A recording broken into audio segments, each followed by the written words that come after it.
Sabarmati online classes में आप सभी का स्वागत है। इस वीडियो में हम लोग क्लास 12th के इंग्लिश प्रोज में chapter first a girl with A basket, जिसे लिखा है विलियम सी डगलस जी, इस चैप्टर के हम लोग शॉर्ट आंसर करेंगे। तो चलिए स्टार्ट करते हैं। फर्स्ट क्वेश्चन है हमारा, where was the author going, जो लेखक थे वो कहाँ जा रहे थे। तो इसका हमारा आंसर हो जाएगा writer was going from New Delhi, जो लेखक थे वो न्यू दिल्ली जा रहे थे, टू बरेली, नई दिल्ली से बरेली जा रहे थे, बाई ट्रेन, किसके माध्यम से, ट्रेन माध्यम से। तो जो हमारे लेखक हैं वो नई दिल्ली से बरेली ट्रेन के माध्यम से जा रहे थे। एंड देन बाई कार, और उसके आगे कार से गए, टू रानीखेत, और उसके आगे फिर रानीखेत किसके माध्यम से गए, कार के माध्यम से गए। तो ये हमारा आंसर हो जाएगा writer was going from New Delhi to Bareilly by train and then by car to Ranikhet.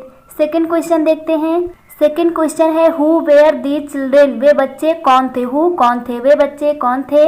Who selling baskets, जो वहाँ पर टोकरियाँ बेच रहे थे।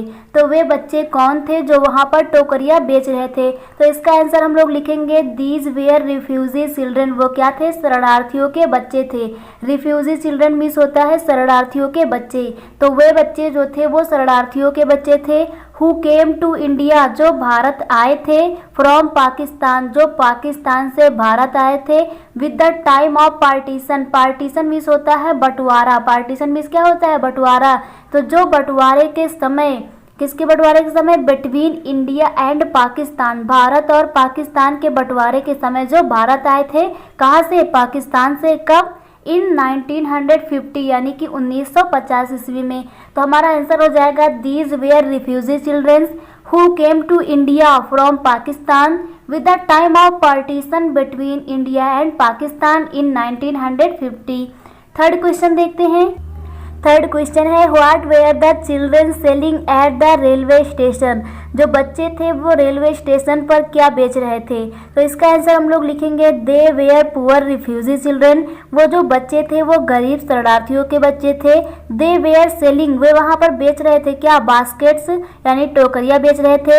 हैंड वोवन, हाथ से बनी हुई रीड बास्केट्स, जो विशेष प्रकार की लकड़ी से बनी होती हैं, विद सिंपल डिजाइन, यानी उन पर साधारण डिजाइन भी बने हुए थे। एंड फैंस, और पंखे बेच रहे थे। तो जो बच्चे थे वो वहाँ पर बास्केट, टोकरियाँ बेच रहे थे, और क्या बेच रहे थे, फैंस बेच रहे थे, विद हैंडीक्राफ्ट, यानी हाथ से बने हुए बेच रहे थे। क्यों बेच रहे थे, फॉर देयर लिवलीहुड, या लिवलीहुड मीन्स होता है जीविका, अपनी जीविका को चलाने के लिए। बिकॉज, क्योंकि, दे डिड नॉट हैव, क्योंकि उनके पास नहीं था, फूड, भोजन नहीं था, टू ईट, खाने के लिए, क्योंकि उनके पास खाने के लिए भोजन नहीं था। तो इसका आंसर हो जाएगा दे वेयर पुअर रिफ्यूजी चिल्ड्रेन, वे शरणार्थियों के गरीब बच्चे थे। दे वेयर सेलिंग बास्केट्स, जो वहाँ पर बास्केट बेच रहे थे। हैंड वोवन रीड्स बास्केट, जो हाथ से बने हुए थे, एक विशेष प्रकार की लकड़ी से बने हुए होते हैं, with simple design. And fans, और पंखे बेच रहे थे। For their livelihood because they did not have food to eat, वे अपनी जीविका को चलाने के लिए वहाँ पर बास्केट और फैन बेच रहे थे, क्योंकि उनके पास खाने के लिए भोजन नहीं था। तो क्वेश्चन नंबर 4 देखते हैं।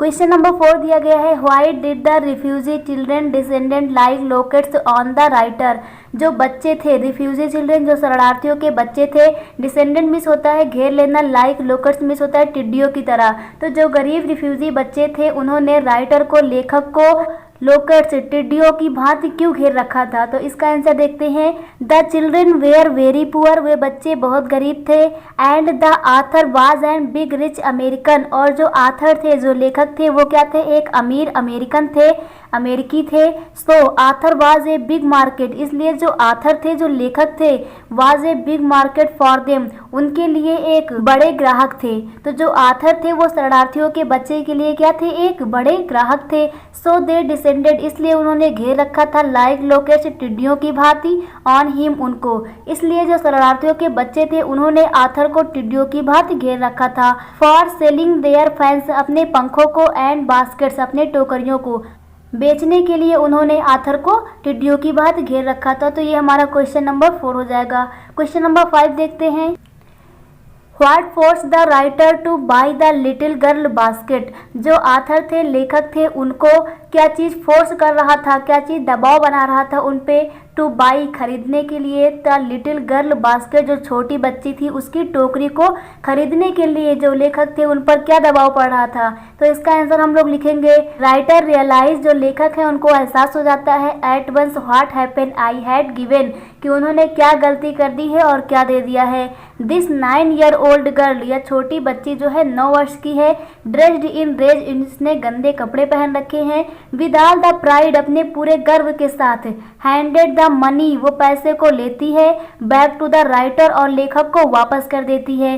The proud of the girl to force the writer, जो उस बच्ची का गर्व था उसने लेखक को फोर्स किया, उन पर दबाव बनाया कि वो उस बच्ची की टोकरी खरीदें। तो इसका आंसर हो जाएगा writer realised at once what happens I had given this 9-year-old girl, यह बच्ची जो है छोटी 9 वर्ष की है। ड्रेस्ड इन रेज, जिसने फटे पुराने कपड़े पहने हुए हैं।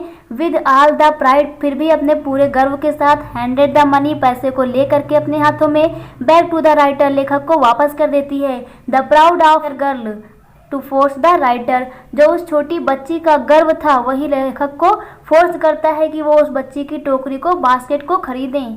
तो आप लोगों को a girl with A basket के शॉर्ट आंसर क्लियर हो गए होंगे। Thank you.